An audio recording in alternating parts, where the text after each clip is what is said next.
today's session, we're going to be talking all about how to expand your influence in your industry. Over the last 10 years, my company Dent, we're a business accelerator. We've worked with thousands of entrepreneurs to help them become authors, commentators, speakers, industry leaders, and these people have done it not for the vanity reasons. It's not like they wanted to be in the limelight because they wanted to be a celebrity in their industry, but they've done it for the practicality of, in a very noisy and competitive marketplace, it's harder and harder to stand out and really differentiate yourself. And so we created this business accelerator. We take people through a process over 12 months. We connect them with mentors, and we work on a set of principles that help establish them as the go-to brand in their industry. We've done it with 3,500 companies around the world. We've produced 1,000 of those entrepreneurs as published authors in their industry. Many of them have gone on to speak at places like TED and ultimately be seen as that go-to brand for what they do. We've acquired some businesses in web development, video production, publishing, ultimately to create a full-service agency for founders, whether in the real estate industry or entrepreneurs in general, to help them become that, what we call key person of influence. So if you're curious, there's well over 100 case studies at dent.community. That'll give you a bit of context on our background. But today's session is focused on why do key people of influence and how do key people of influence raise more money and ultimately get more deals done. And so what I want to make the case for today is that, beyond tactics and beyond branding and systems and fancy websites and all this kind of stuff, I believe that you've got a strong incentive to really focus on how do you position yourself as that go-to player within your niche. But before we get into that, I think it's important for us to talk through what are the major problems that we're solving for. And having worked with thousands of companies now over the last 10 years, what we found is that, for most entrepreneurs, whether you're a real estate entrepreneur or otherwise, is that in a competitive and noisy market, for many of those people, they just aren't that visible beyond their own immediate network. And if people don't know about you beyond your immediate investors or clients, then it just becomes very difficult to scale. The other issue is that for many of them, despite being great at what they do, they also just struggle to really communicate what makes your project different from others out there, or what makes you as a provider better and more unique than your competitors. As you grow your portfolio, whether it's you do more syndications, you set up a fund, or as you scale your business, what we tend to find is that, having seen thousands of companies come through this process, is that there are very predictable scaling plateaus that come along. And part of the reason for this is that as you grow your business, you also grow complexity. And complexity actually reduces our ability to influence and reduces our ability to grow. So there's a catch-22 of growth. The more we grow, the more we create complexity. Complexity erodes our ability to scale. So we're going to talk about that. And then finally, we're going to talk about if you are in a paradigm where you are trading time for money, or your revenue, your business is heavily linked to your time, then of course that puts a cap in your ability to scale. Now, I'm not suggesting that we can completely decouple from the time for money equation, but we want to work on how do we get you to a point where your business is being really driven and run by underlying assets as opposed to human sweat and labor. And so tragically, for many entrepreneurs, having studied this entrepreneur journey, we've realized that for many of them, their business feels a little bit more like a job than it does a real business. And that's why we wrote the Key Person of Influence book. It's really designed to be the antidote to these problems. And the premise of the book is really simple. The fastest way for you to create a breakthrough in your industry is to be seen as that go-to choice for what you do. It's more important than complicated systems and fancy branding, any other kind of tactical growth hack.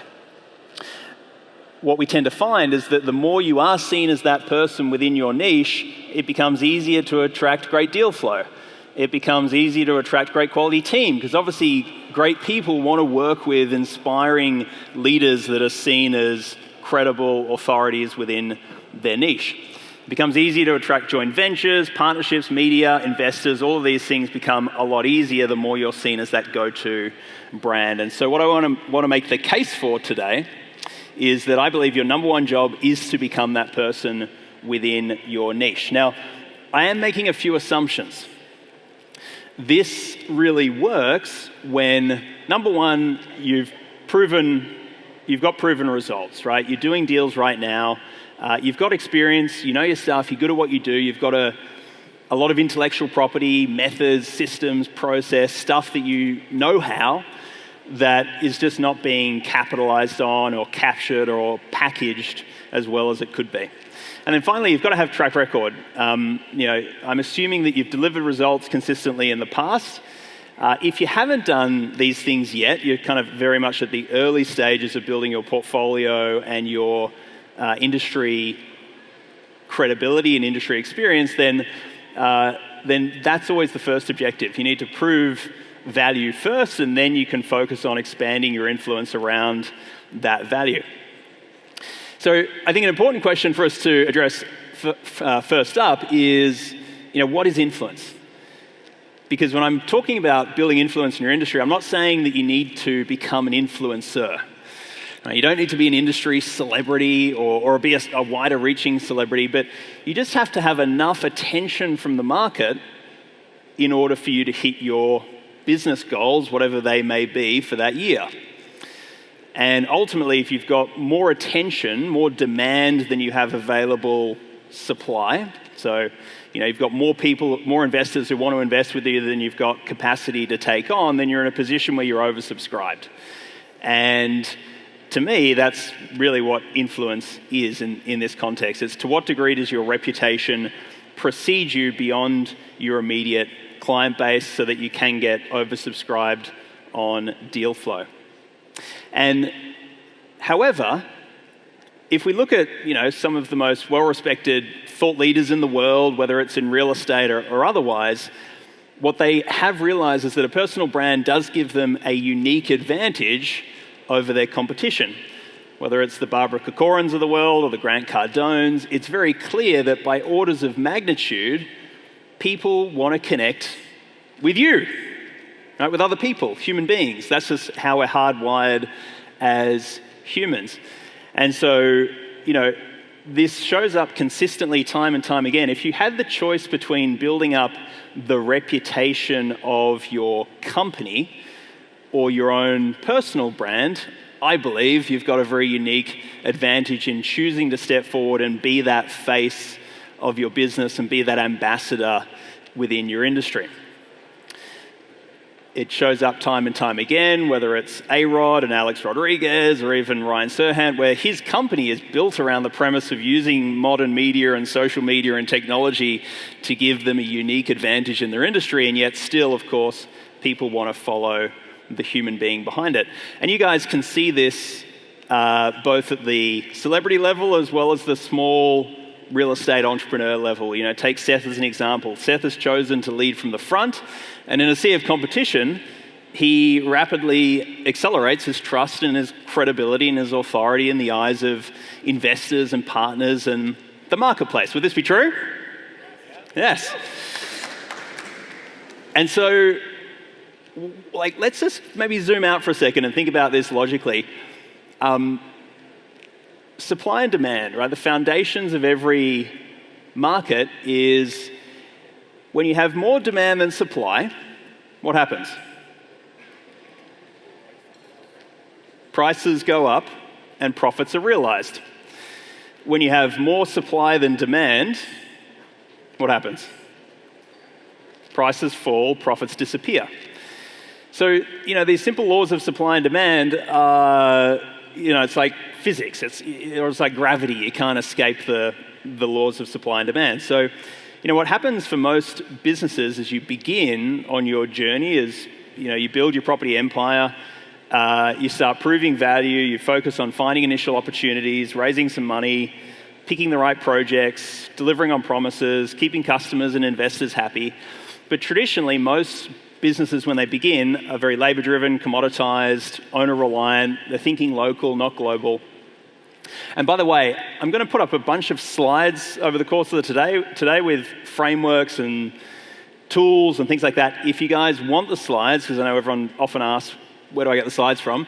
You can just go to the link mentioned here. I'll show it a few times, and you can leave your details, grab a copy of the slides, and you can also grab a copy of the Key Person of Influence book as a little gift from me. So that's there for you as well. Now, the beginning stages of scaling your business is really focused on, if we thought of the demand-supply equation, it's focused on supply, which is get initial deals done, complete some projects, deliver upon them. But the more you focus on the supply side equation of your business, it's kind of analogous, or it's the metaphor of focusing on supply is like trying to grow a tree inside a cave. It has water, it has soil, but what does a tree need in order to grow? It needs the sunlight, right? We all know trees need sunlight. So the degree to which your brand and your reputation is far more visible in the market, that's the sunshine that grows your deal flow, and it grows your ability to raise more capital from good quality investors. So at some point, we need to make the shift from just focusing on the manufacture of supply to the manufacture of demand. And ultimately, I believe your most important job within your business is to be the demand generator. No one else is going to play that role. You've got to primarily spend as much of your time as possible focused on driving more demand. And so the question is, what are the levers of demand? And having worked with thousands of companies and based on this best-selling book, Key Person of Influence, there are 5 principles that we've realized that every great demand generator is doing. Number 1, they can go out and they can communicate a compelling vision around what they're up to in the world. They can often say more in 2 minutes with their pitch than others can say in 2 hours. They're unpacking their ideas and they're turning it into credible thought leadership that's giving them authority within a particular domain and niche. They're productizing their IP. They're figuring out, how do we productize the sales process so we can drive lots of attention from the market, we can build trust with them in a leveraged and a scalable way, we can deliver on our promises more repeatably. They're raising their profile in online and traditional media, and they're often well connected to the other key people in their industry. So these 5 skills are really the skills of a demand generator and the skills of a key person of influence. So what I'd love to do is I'd love to take those 5 principles and let's package them up into kind of 3 core ideas for today, which is number 1, thought leadership. How can you use one simple idea that's powerfully articulated to really start to make your competition far less relevant? We'll talk about productizing and deal flow, so how to attract better inbound attention and productize the sales process. And then we'll talk about leveraging partnerships. So how do you accelerate credibility by working with others and leveraging existing value? Sound like a plan? Okay, let's do it. So thought leadership, what do I mean by this? I find that we often have this fear of like, do I really want to be a thought leader? I don't know if I've got the insights or do I have the experience, or will people really care and listen? Can anyone else relate to kind of some of those fears of showing up as the thought leader in your industry? Yeah. So let's put ourselves in the shoes of your investors and your market. Ultimately, in a very noisy, competitive marketplace, the challenge they've got is they're constantly trying to separate what's signal versus what's noise. In every industry, real estate or otherwise, there is a large chunk of the market which are just adding to the noise. They're saying the same old generic, generalized stuff that everyone else says. And the more you communicate based on functional features, benefits, and generalized information in your pitch and your messaging and your communication to investors, to the market, through online, digital media, etc., the more you're going to be drowning in that noise. What thought leaders seem to do well is they find what is some vital, iconic essence of what they're doing, and they capture that into a phrase or into a narrative that they can really get known and recognized for. So what I believe they do is they change the existing narrative within the industry. So when most people are saying X, right, they kind of beat a different path, Y, right? When everyone zigs, they zag. So let's use an example. Let's imagine that Grant Cardone is communicating and delivering his pitch, and he's talking about the functional aspects of what he does. Hey, I'm Grant. We acquire, develop, and manage income-producing properties for investors. Sounds reasonable, does what it says in the tin. But the problem with this pitch is it's really focused on what he does. And the same thing for you guys. Sadly, your market and investors really don't care as much about what you do as they care about what they want. And great thought leaders are very, very good at figuring out how do I capture the essence of what people want and then start to build a communication architecture around that. So I'll give you an example. My beautiful wife, who's sitting down the front row, Jennifer Dang, she and I went to Italy last week on a trip, and we had a great time. It was lovely. She's 6 months pregnant, and I'm very excited for that. Thank you. Any chance I can get to show off her to more people, I take the chance. But imagine we got on that flight to Italy. And as soon as we arrived, the captain said, well, ladies and gentlemen, thank you for flying with American. We've just arrived in Naples. We're just going to refuel, wheels up, and we'll get you back home any minute now. There'd be mayhem. Like, what? And the point is that people don't buy seats on airlines, they buy getting to the destination. I don't want to sit in an airplane for 8 hours to be able to get to Italy. If I could take a pill and magically appear there in 5 minutes, I'd take the pill and I'd pay a lot more money for the pill, right? So it's not the mechanism that I'm buying, it's the outcome, it's the destination that I'm getting to. And so when you're thinking about how you communicate the vision, the values, the value proposition of what you do, or how you communicate to your investors, I'd love you to start auditing how much of what we're talking about is talking about the mechanism, right? The functional, the features, as opposed to the actual destination of where people want to get to. What Grant Cardone has done incredibly well is he's codified a simple destination, which is 10x. 10x your business, 10x your results, 10x your relationships, 10x your ROI, your sales, your marketing, your life, everything. And his brand and everything that he touches has become synonymous with that destination.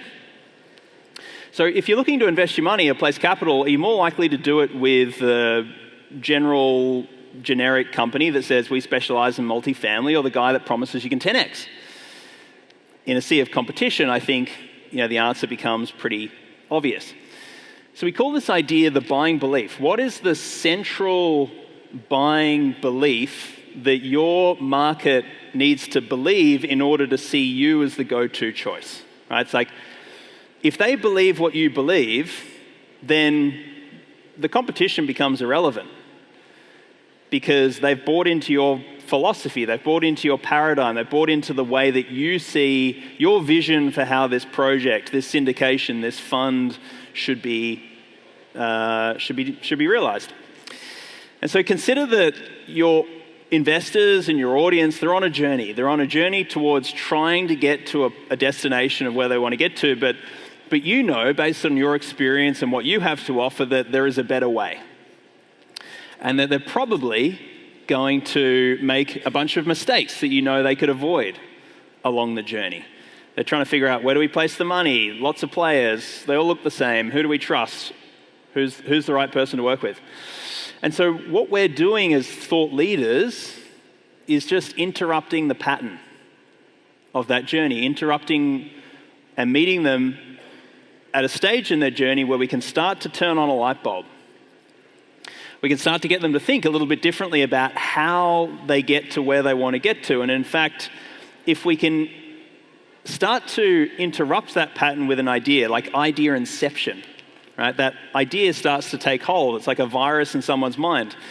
If you buy into Grant Cardone and the 10X philosophy, or whether it's Simon Sinek and start with why, it's like whatever the thing is, and you become a disciple of that, right? At that point in time, the competition's irrelevant. And so we start to send them onto a different journey, a different trajectory. At that point in time, it makes sense to introduce your products, your services. That's the time that we sell. But the mistake I see a lot of entrepreneurs make is that they're out there trying to sell their product and their service, or you're out there trying to sell the syndication, the mechanism, before you've really got people bought into the core ideas that underpin that. Does that make sense? So the idea here is that we want to develop your destination into something that becomes uniquely yours over time, until you can literally own it and you become known for it. So for example, in my marketplace, we're known for helping entrepreneurs to become key people of influence in their industry. It's the title of the book, it's the title of the workshops that I run, it's the title of our programs, and everything revolves around that central destination. Now, 10 years ago, when we launched the Key Person of Influence book and the concept, it was completely unknown, right? And it meant nothing. It's like Key Person of Influence sounds a little bit kitschy or wanky, but over time, as we start to put the content out there, you talk about it, you communicate it, more and more people start to hear about it, then eventually it becomes this destination where it's like, well, of course, become a key person of influence. It makes sense. I get it. Right? It's now synonymous with us, and then far wider, more widely recognized in the market. So as you think about your own kind of destination of what do you want to be known for as a brand, in the beginning it's probably going to feel simple. There's nothing particularly unique or special about it. But as you start to build out the content and the pitch and the products and the service, and you start to communicate this more widely over time, you become synonymous with it. So Seth is quickly establishing his reputation, helping people build real wealth through multifamily real estate. Or Susan Susanka is known as the not so big lady, right? Dozen odd books around that kind of topic and theme of tiny homes. Ryan Serhant, big money energy. Right? These are just examples of owning a bit of mind space, or to use David's term, mind share, in the market. And if you can do this well, the competition becomes irrelevant, because when people buy into your ideas, they're not looking elsewhere, they're looking at you for the solution. If you think this is about what you do, right, the general kind of mechanism of like, we do multifamily, then you've missed the point. It's about something bigger and more meaningful outcome and a bigger destination that you get people to. So I'm going to invite everybody, say hello to your neighbor, and take a couple of minutes. I'd love you to discuss thinking about your reputation in the market. What do you want to be known for? I want you to imagine over the next year to 2 years to 3 years, you go on a journey to really start to develop a more specific reputation in the market. You become known for something as a company, as a brand, as an individual. And that over time, you become synonymous with that destination to the point where, for those who want to go there, you are the obvious go-to choice in order to help them do it. The syndications, the funds, everything that you do is the mechanism that gets them there, but what is that destination of what you want to be known for? 2 or 3 minutes, discuss with your neighbor, and we'll kick off again soon. So count of 3, 1, 2, 3, go.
Okay, ladies and gents, let's pause there. Thank you very much. Appreciate you guys being so chatty. So, second big idea. We've talked a little bit about thought leadership. The way I'd love you to think about it, simple kind of concept of what's that one destination of what you want to be known for, what's the core buying belief the market need to have. If they believe what you believe, competition becomes less relevant. That's the stuff that you want to build your pitch, thought leadership, content around. Next big idea is productizing and deal flow. So how do we attract better inbound leads by productizing the sales process?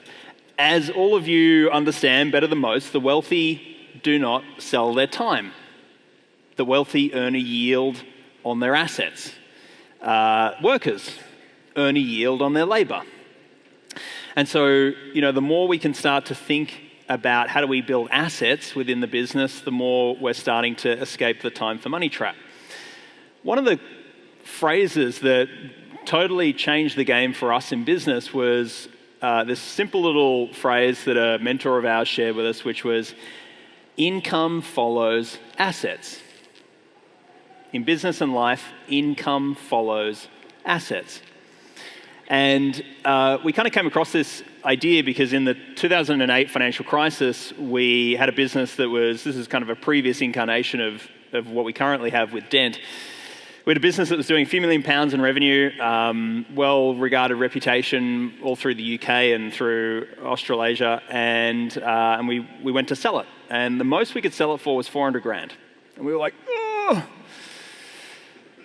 We were devastated, and we'd been around for many years. It was a great business, but it was not worth a lot. And we had an advisor come into the business, and he kind of looked at all over the business, and he said, guys, the problem with your business is it's a brokerage business. You're just out there selling and brokering other people's stuff. There's no IP of your own that you've been developing. There's no underlying asset within the business. And this was a little bit of a revelation for us. We're like, okay. And so we took a deeper look through the business, and there were these 5 principles, which I won't go into the backstory around what ultimately became the 5 principles of a key person of influence. He's like, that's your IP, right? There's something in that you've got to develop, right, and build an asset around. And so off we did, and kind of the rest is, 10 years later, the rest is history. And much in the same way, if you owned a 2-bedroom unit and you wanted to go out and rent it, no amount of sales and marketing is going to help you rent it for more than what a 2-bedroom unit rents for, basically, right? The price is set by the underlying asset. If you wanted to generate more income, you'd have to improve the asset. Maybe if you could turn it into a 4-bedroom or 5-bedroom, or if you bought a bigger asset, that's how you would generate more income. And often in business, we get fixated on the sales and marketing cycle, thinking that that's the thing that's going to drive more income in your business. And that's part of the story, but what's a more important part of the story is what are the underlying assets you've got and how developed are they? Now, in the context of multifamily and real estate, of course, you guys think about physical assets, houses, multifamily buildings, all that, which is important. But as far as growing and scaling your business and the marketing and the brand, I also want you thinking a bit more broadly about what an asset is.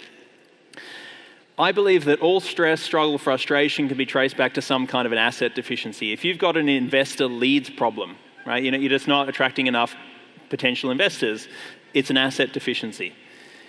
If you're not attracting quality investors, it's an asset deficiency. If you aren't cutting through the noise, it's an asset deficiency. There is some kind of missing asset. So a business asset is really simply anything that helps you achieve an outcome better, faster, cheaper, and easier. So assets create efficiency, right? And ultimately income and influence follows assets, right? Imagine you hired a sales team to smash the phones and start selling for you. All they had was a script, went out and found prospects, had to warm them up, educate them. It's very time consuming and costly. You'll run out of money before you make any headway. Whereas books, conferences, collateral, these are all examples of business assets. They make the team more efficient, and it allows you to be able to leverage the IP within the business, leverage what's in your head, and potentially at some point it maybe even replace the need for a team entirely. So, like Grant Cardone's team isn't cold calling people to a cold audience, telling them about their business. They're flooded with inbound inquiries and they can barely keep up because of the assets that have been created at the front end of the ecosystem. This conference, if you think about, like for Seth, what is an asset? An asset is anything that helps you achieve an outcome that is packaged. Right? So what does this conference do for Seth? It helps massively accelerate his trust, authority, credibility within his industry. Right? This delivers a packaged outcome. It's part of his product ecosystem. And so you need to productize the investor education and sales process, and you want to systemize project delivery and make that a more repeatable process. And obviously you want to develop ways you can effectively engage with investors over the long term. And so there's 4 kind of broad categories of product assets. And when I talk about product, I'm saying, from the time that you get the attention of the investor market to build trust with them, to bring them on board, to deliver projects, there is a customer journey, and it tends to look like this: getting attention, building trust, generating revenue, and then recurring revenue, recurring profit. So we want to build product assets in each of these categories. When I talk about a product, people get confused. It's like they think about a physical thing. A product is just a packaged outcome. You can have, like this conference, I would consider a product. That book over there is a product. It delivers an outcome of priming and educating our market, and it's packaged in a way that's scalable.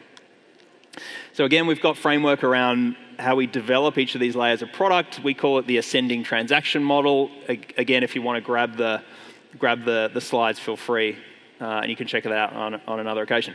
But bigger businesses have understood this principle for years. BMW has certain ways that it productizes its IP that gets the attention from the market, builds trust and authority with them through books and coming to showroom nights and special evenings and cocktail things. And then ultimately all that leads to selling the car. Kind of surprisingly or unsurprisingly, the car isn't really where they make most of their money. It's pretty expensive to make a car. But where they really make their money is in selling the financing to buy the car and in the servicing over the lifetime of the customer. That's kind of the most profitable product within BMW's ecosystem. But they couldn't sell that unless they had the car in the first place. So the core idea here is that products alone don't make money, right? You're just doing kind of a multifamily project alone isn't going to make money. It's how does it fit within a bigger ecosystem within your business.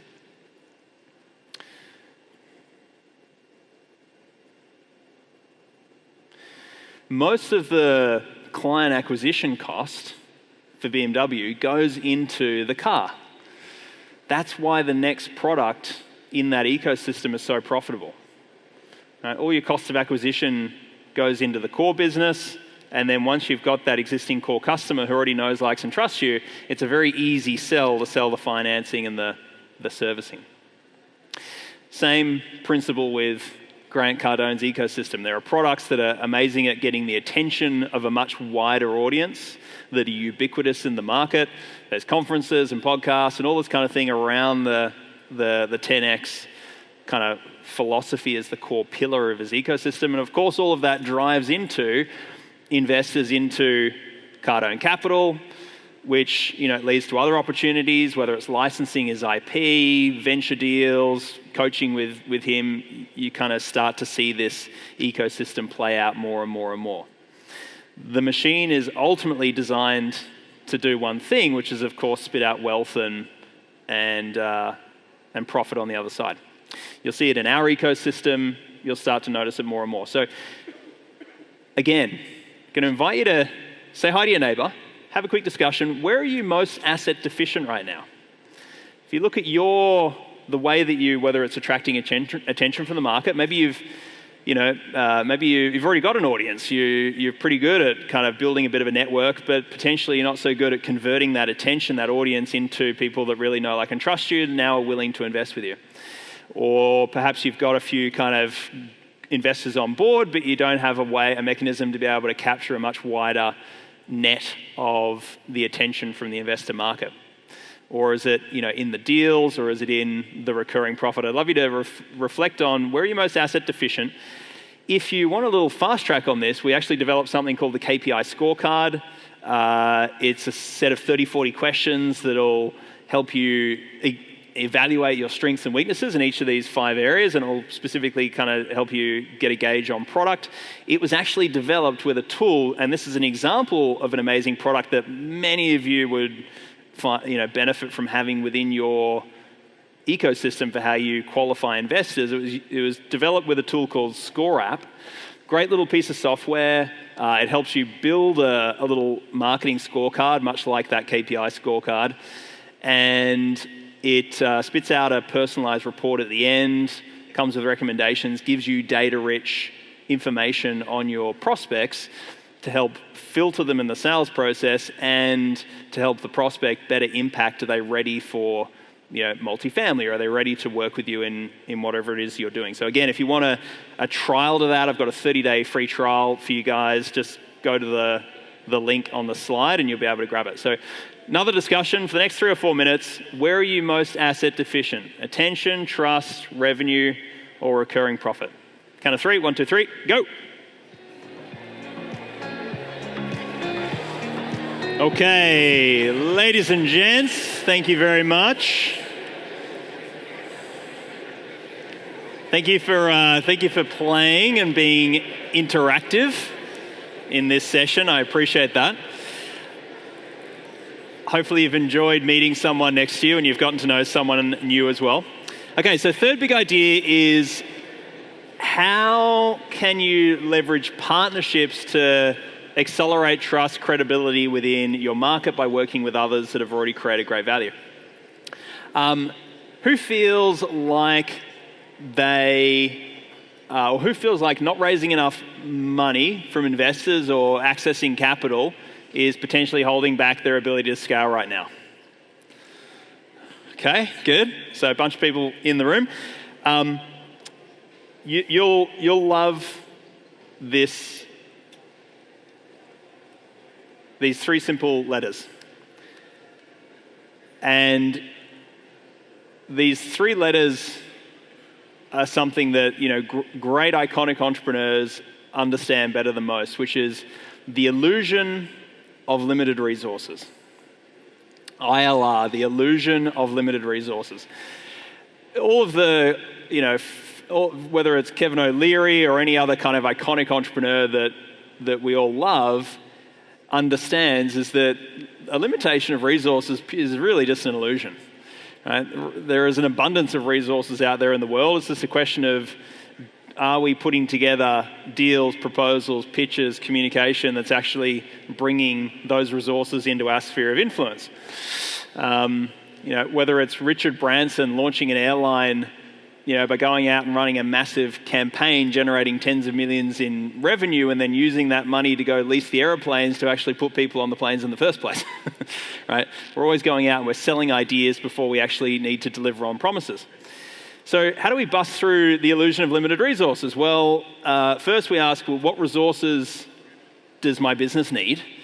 And then who could I partner with to get them? Right? That's the power of partnering. And there's a great framework we use with our clients. We call the magic triangle.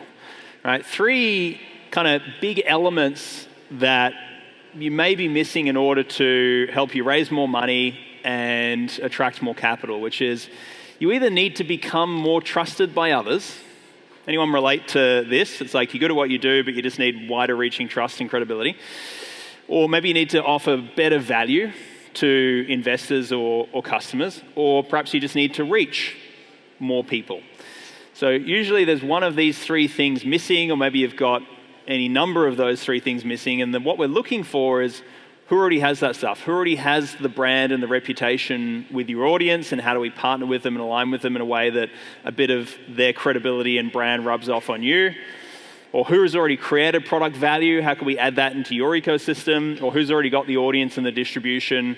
How can we partner and align with them? So I think personalities, celebrities, success stories, other credible associations, organizations, as far as brands, who's got the lists, the subscribers, the audience already for distribution, and who's already created great value that would be amazing to package in and bundle into what you're offering to your investors or customers. Again, this is part of a bigger toolkit or framework. If you want access, just go and grab the slides there. A few key principles. Number one, identify the gaps, what's missing. For most businesses and most entrepreneurs, they just really lack enough attraction, market attraction. And so what we want to do initially is we want to start to magnify brand attraction and figure out who can you align with to make you more attractive.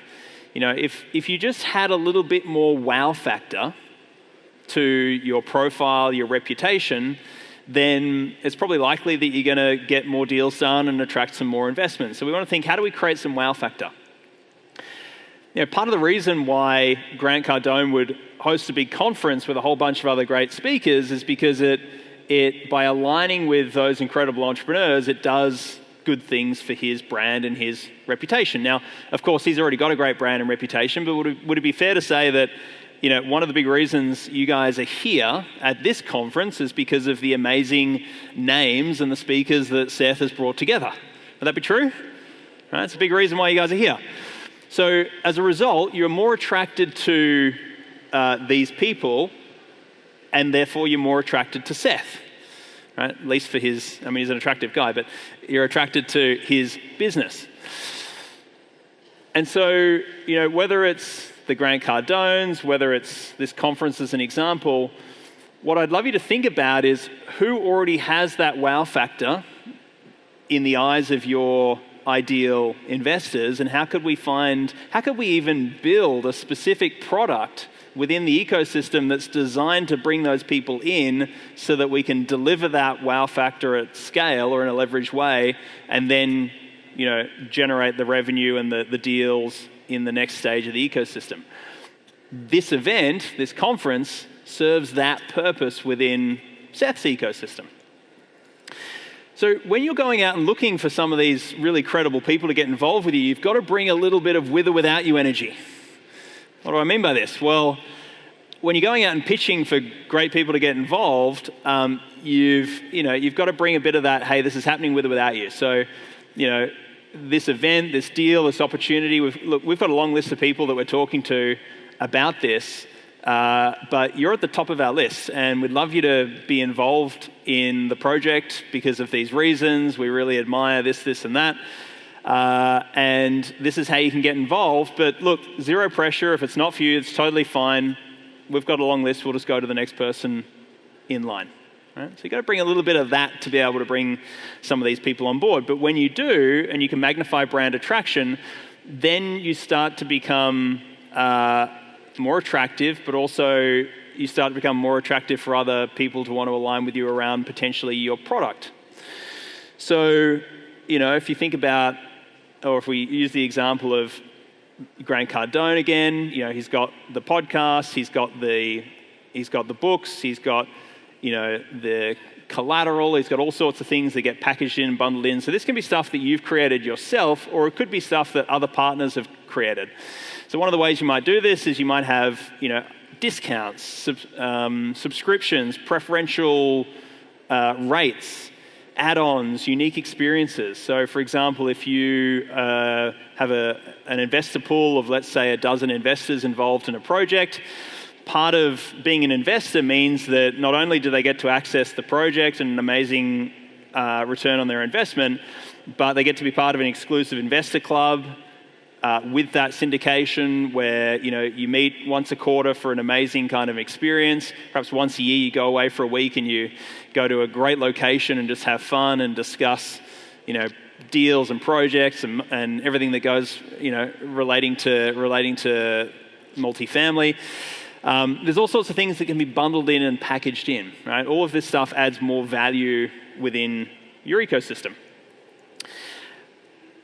The next thing is when we've magnified brand attraction and we've created more value in the product, then other people are more interested in promoting it and sharing it and being an evangelist for what it is you're up to.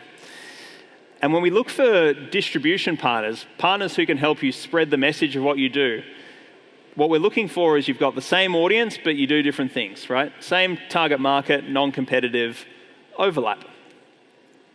And so, this is where the land of affiliates, promotional partners, appearing on podcasts, like all of these things start to become available when you've magnified the attraction of your brand by aligning with really credible people, when you've got great value in the product ecosystem and you've incentivized those distribution partners to become a distributor of your message, whether it's you appearing on a podcast or being featured at an event or whatever it may be, then that stuff starts to become available. As an example, when I first arrived in Canada from Australia 3 years ago, I had no network, no connections, nothing. And one of the first things I did was I made a big long list of 50 of the most influential entrepreneurs in Canada and North America. Made a little video reaching out to them, like a pitch video, a couple of minutes, sent it out to them, got a really great response rate, and it led to a lot of conversations. Bunch of those people led to me appearing on podcasts. I did interviews with them. Some of them came along as speakers at our own conferences and our own events.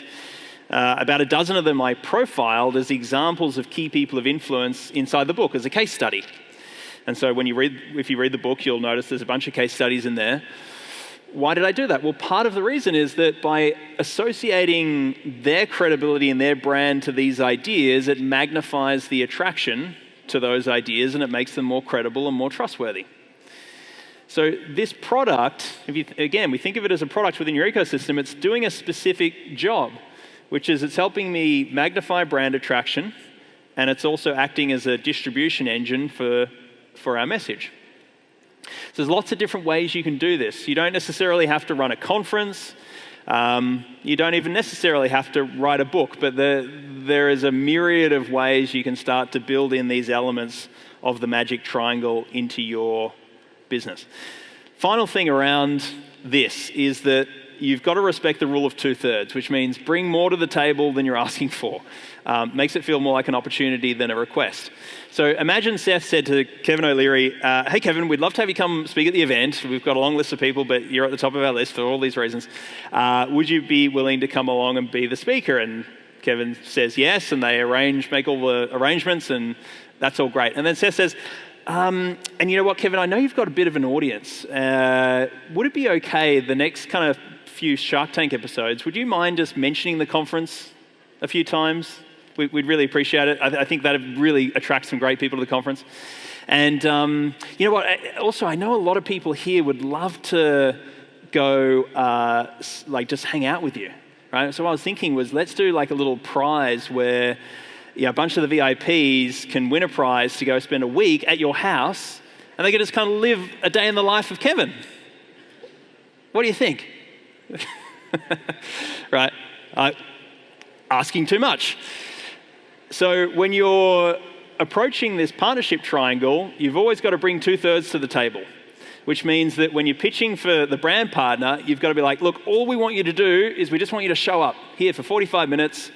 Just, you're the face. We're going to put your face on the website and do a couple of things here and there, but we just really love to have you as the ambassador and the face for the product or the thing where, the project or whatever it is. Great, I can do that, easy. And then you go to the product partners and say, well, we've got the credible name involved. Would you like to add this into the deal or the project? Would you like to offer preferential rates? Would you like to provide this add-on or whatever it may be? And then you can go to the distribution partners. Now, as you're doing all this, you've kind of got some soft commitments here and there. You're having some conversations. Nothing's really confirmed. But when you're pitching for one, you've got to present that we've got the other two all lined up. All you need to do is provide this. Makes it feel more like an opportunity, not a request. So just look at the first line that Seth sent me when he asked me to come speak at this event. Not, Mike, do you want to come along and speak? But, hey, Mike, how would you like to share a stage with Kevin?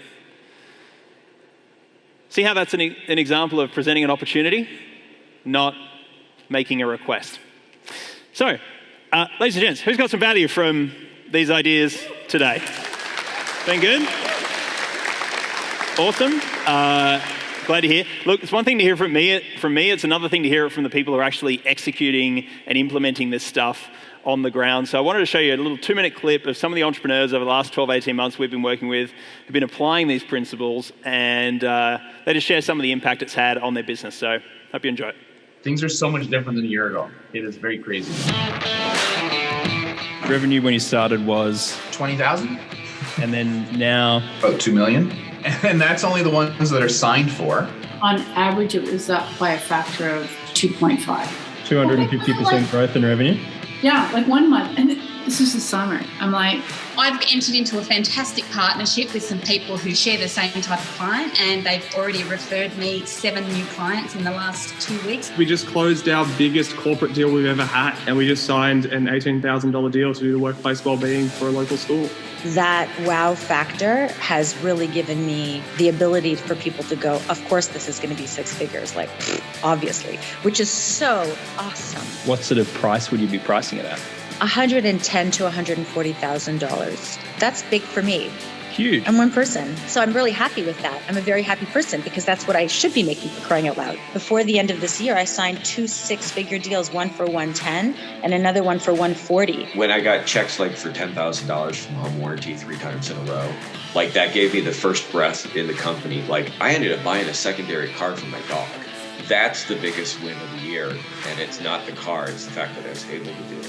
Just closed a $1.4 million raise with a $7.2 million valuation 12 weeks after we launched. So we're probably making about $2 million, and now we are around 60, 70 million. Yeah, we were growing, but it was just like that.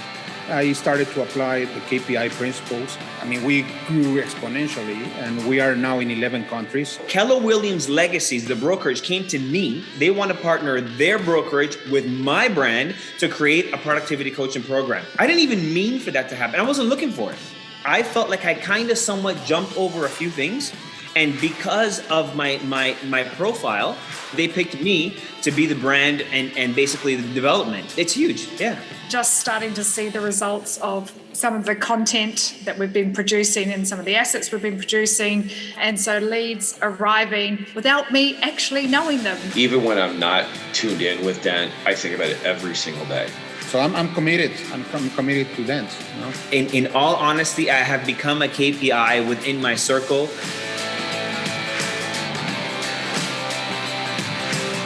Pretty cool, huh?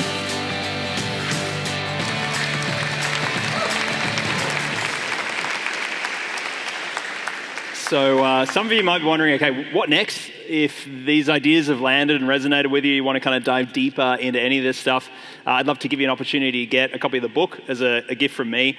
Final thing I'll share is that I just fundamentally believe that if you're good at what you do, you're standing on a mountain of value. Yet sadly for most entrepreneurs, and whether it's in real estate or otherwise, you're just too close to it, right? You take your own experiences, you take your insights for granted. Often it's just badly packaged.